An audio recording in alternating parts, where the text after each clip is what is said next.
Hey everyone, welcome to another Talk to Me Tuesday. It's Tuesday, March 16th, 2010. It's the day after my little sister's birthday, so happy birthday stuff. I have a few fun things today, and I've been sick, so if my voice sounds a little scratchy, apologize for that. I received my first two ATCs from Criterion Swap, and my first partner that I received from was Shay, so I was very excited about that because Shay is insanely talented. So I received a paper pieced potion bottle, which is very apropos, lovely. And you can see she machine embroidered the name on the back, which is really cool. And then this one is cross stitch, and this is the LiveJournal homepage, which is really awesome because that's where I actually met Shay. I met her before Phoenix Rising, so on LiveJournal, so that's pretty cool that she happened to send me her LiveJournal ATC. So that's two for my collection. And also, you guys probably already know that I'm a moderator on the Twilight Crafts group on LiveJournal, and my good friend Hard Hat Cat is posting a block of the month there, and every month everyone that's posted pictures to the group is entered into a drawing to win a couple of Twilight Crafts buttons. I just finished making all the buttons for the year, so I thought I would hold them up and show you guys what they look like. So everyone each month will be entered to win a Twilight Crafts quilter button and a Twilight Crafts block of the month button. And I think our favorite kitty's here, so let me go let him in because he hasn't made an appearance in a while. Tyket's here to say hi to you guys. You gonna say hi? No? He just wanted to know what I was doing in here. So, I showed you the buttons. So also, last week I made, before I got sick, I made a little baby set to send to Mila. So I made little booties, and I made a little matching hat. And Mila works in a hospital, and she's been making hats and booties for the babies that are born there completely by herself. So I thought it'd be a really cool idea if we all sent her a set of hats and booties and helped her out with her endeavor to make sure all the little heads and feet in her hospital are warm. So I actually will make another set of these. These are really easy, from this yarn, which is a more feminine yarn, and this one I just happen to have, and I realized I didn't have any girly, so this one will be next. So this is a Bernat baby. So this weekend I took my kids up to visit my mom and dad, who live in my maternal grandparents' house. When my grandmother passed away, she left the house to my mom, and my mom and dad have been working really hard to clean the house up and fix things that were broken, and add insulation and update it and things that where it just hadn't been changed in years and years. So in cleaning out a closet, my mom came across a box. This is actually the second set of quilty things that she's found that she's given me. And this box, I'm almost positive I know what this box is because I learned to hand sew from my granny who owned this house with my grandfather, who I call Pa.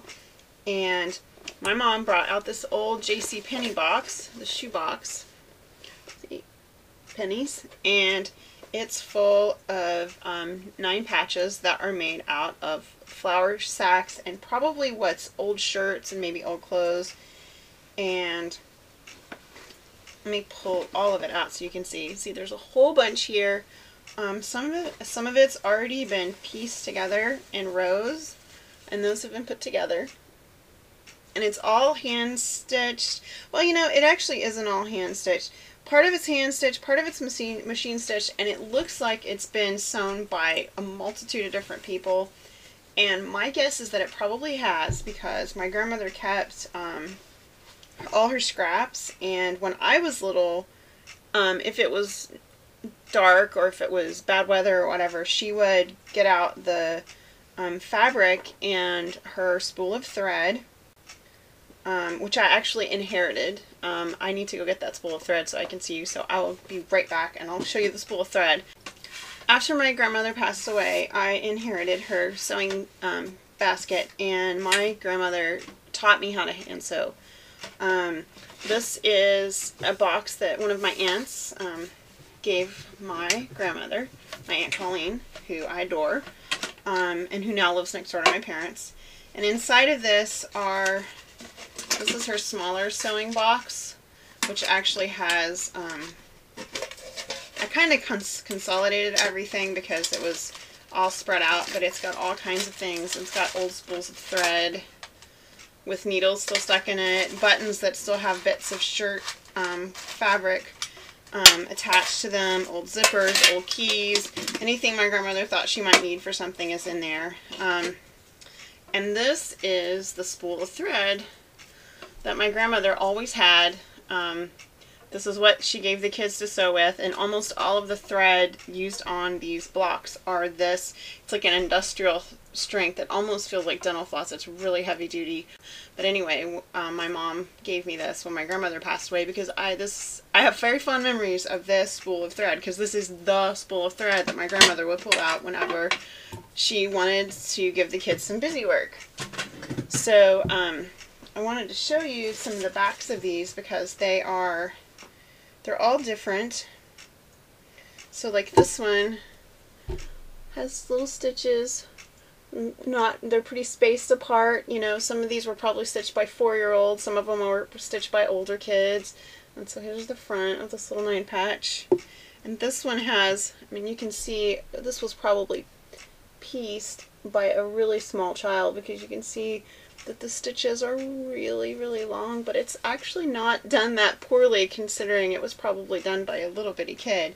I mean, they're all like that. Some of them are machine stitched because there was a treadle machine in the house, and it's something that I grew up with in my house, but before it was in our house, it was at my grandparents' house, but I don't ever remember it being there. That was before my time because my mom always had that sewing machine when I was a kid because my mom always sewed. If you hear crash, Tackett's climbing in some of my stuff. I'll give you a shot of him really quick, so see if I can do this without making too much noise. He's over there exploring, and while I'm over here you can see my new design wall. There he goes. Last week I made this little design wall, and it's actually a flannel backed plastic tablecloth, and it works really, really well. As you can see, I put some Orphan Blocks of mine on there. Let's see if I can do this quietly. I apologize. Whoa, I apologize if that was too horrible. If it's really bad, I'll just cut it out. Last but not least, I got a big box in the mail, and I wanted to share what was inside of it. HP Fan POA sent some stuff for Linus, and I wanted to show you guys what she sent. She sent a couple of Orphan Blocks. This is one of her designs that is, it's a paper piece design that's available on the Sewhooked guest page, so you can actually find this on the Sewhooked guest page. So look under Jennifer Tanner and you can make this really awesome Mickey pattern. And then I think her mom made this one. And so those will go in with my Orphan Blocks, and which are going to retreat with me in just over a week. And Jennifer made this amazing fleece blanket. It's very heavy duty, and she crocheted this awesome edge on it, which is like way fancier than anything I've put on a fleece blanket, but it's just really cool. And the fabric is really fun because it's all guitars, and it'll be great for a boy, which is really, really cool. So thank you, Jen, for doing that.